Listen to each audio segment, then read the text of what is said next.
ایک کو اپنی اصلاح کرنی چاہیے، مگر دین کا نام لینے والوں کو تو کروڑ گنا زیادہ متعاہد ہو کر اصلاح کرنی چاہیے، خواہ وہ پیر صاحبان ہو۔ جب وہ دیکھے گا بچہ کہ پیر صاحب ہیں، ان کی دلچسپی صرف اپنے لنگر چلانے سے ہے، اپنے ختم سے ہے، اپنے عرس مبارک سے ہے، نذرانوں سے ہے، رسومات سے ہے، صرف دلچسپی اس طریقے سے زیادہ سے زیادہ مرید آئیں دربار پر، عرس پر، نذرانے ملے، اور اس سے آگے اسے دین کے کسی میٹر سے دلچسپی نہیں ہے، تو جب تک جہالت رہے گی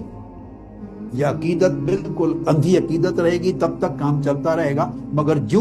علم کی روشنی آگے پھیلے گی، اور اس کے ساتھ کفر کی روشنی بھی آ رہی ہے، انکار کی بھی، تنقید کی بھی، پوری دنیا سے اس کا شعور منتشر ہو رہا ہے، تو جو الٹا سیدھا جو بھی شعور اس کو ملے گا پھر وہ بغاوت کرے گا۔